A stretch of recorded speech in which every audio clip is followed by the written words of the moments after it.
നമസ്കാരം, news prime മലയാളത്തിലേക്ക് സ്വാഗതം. ബീഹാർ മുഖ്യമന്ത്രിയായ നിതീഷ് കുമാറിന് സമ്മർദ്ദമേറുകയാണ്.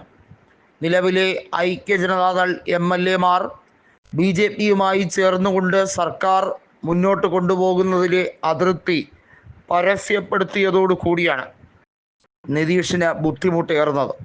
വീണ്ടും മഹാഗഡ്ബന്ധനിലേക്ക് ലാലു സ്വാഗതം ചെയ്തിട്ടും എന്തുകൊണ്ട് നിങ്ങൾ മർക്കട മുഷ്ടിയോടെ നിൽക്കുന്നു എന്നുള്ളത് നിതീഷിനെ വരിഞ്ഞു മുറുകുന്ന ചോദ്യമായി അവശേഷിക്കുകയാണ്.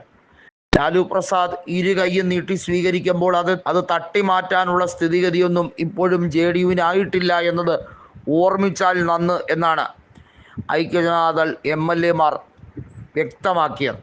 നിതീഷ് കുമാറിൻ്റെ സ്ഥാനാർത്ഥികളെ തിരഞ്ഞുപിടിച്ച് തോൽപ്പിച്ചത് ചിരാഗ് പാസ്വാനും സംഘവുമാണ്. വാസ്തവത്തിൽ BJP-യുടെ മറ്റൊരു കളിയായിരുന്നു അത്. BJP-യുമായി സഖ്യം ചേർന്നാൽ ഇനിയും നിതീഷിന് തന്നെയായിരിക്കും ആത്യന്തികമായി നഷ്ടമെന്ന് തിരിച്ചറിയാനും ഈ നേതാക്കൾ പറയുന്നുണ്ട്. മഹാഗഡ്ബന്ധനുമായി 2015 ബീഹാർ നിയമസഭാ തെരഞ്ഞെടുപ്പിൽ മത്സരിച്ചപ്പോൾ ഇതിലും കുറച്ച് സീറ്റുകളിലാണ് ഐക്യജനതാദൾ മത്സരിച്ചത്. 101 സീറ്റുകൾ വീതമാണ് RJD-യും ഐക്യജനതാദളും മത്സരിച്ചതെങ്കിൽ പോലും 80 സീറ്റുകൾ RJD-ക്കും 71 സീറ്റുകൾ ഐക്യജനതാദളിനും 41 സീറ്റിൽ മത്സരിച്ച കോൺഗ്രസിന് 27 സീറ്റുകൾ നേടിയെടുക്കാൻ സാധിച്ചു എന്നതാണ് 2015 ഏറ്റവും മനോഹരമായ നിമിഷങ്ങളിലൊന്നായി RJD കണക്കാക്കുന്നത്. അന്നു മുതലേ ലാലു കൃത്യമായി നിതീഷിനോട് പറയുകയായിരുന്നു, വർഗീയതയുമായി കൂട്ടുകെട്ടുണ്ടാക്കിയാൽ അവസാനം നിങ്ങളുടെ പാർട്ടി ഓർമ്മയിൽ പോലും കാണില്ല. ജനങ്ങൾ നിങ്ങളെ വഞ്ചകൻ എന്ന് മുദ്ര കുത്തും. നിങ്ങൾക്ക് ഇനിയും രാഷ്ട്രീയത്തിൽ ഭാവിയുണ്ട്.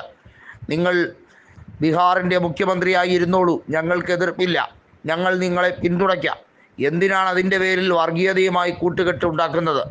വർഗീയ കക്ഷിയാണ് BJP. അവർ ബീഹാറിൽ ജനങ്ങളെ ഭിന്നിപ്പിച്ചാണ് ഭരിക്കുന്നത്.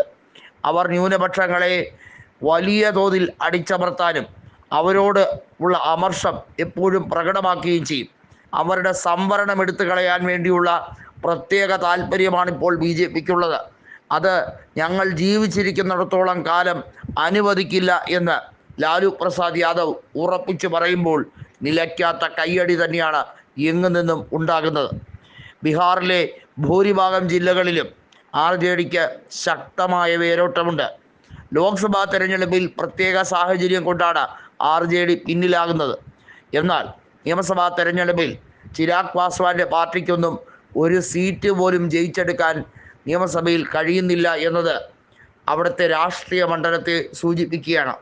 നിയമസഭയിലെ വോട്ട് ബാങ്ക് തന്നെയാണ് എല്ലാ അർത്ഥത്തിലും ഒരു സംസ്ഥാനത്തിൻ്റെ രാഷ്ട്രീയം, അതായത് ഗതി നിർണയം കൃത്യമായി തീരുമാനിക്കുന്നത്. ബീഹാറിൽ RJD-ക്ക് തിരിച്ചു വരാൻ കഴിയും, അതിൽ യാതൊരു തർക്കവുമില്ല എന്നത് ഉറപ്പിച്ചിരിക്കുകയാണ് ലാലു പ്രസാദ് യാദവ്. അതുകൊണ്ട് തന്നെയാണ് നിതീഷിനോട് പറഞ്ഞത്, ഞങ്ങൾ നിങ്ങൾക്കായി വാതായനങ്ങൾ തുറന്നിട്ടിരിക്കുന്നു, എപ്പോൾ വേണമെങ്കിലും വന്ന് കാണാം, ഞങ്ങളെ വിളിച്ചാൽ ഞങ്ങൾ അങ്ങോട്ട് വന്ന് സ്വീകരിക്കും. പാട്നയിലോ വൈശാലിയിലോ സരണിലോ എവിടെ വെച്ച് വേണമെങ്കിലും നമുക്ക് ചർച്ച ചെയ്യാം.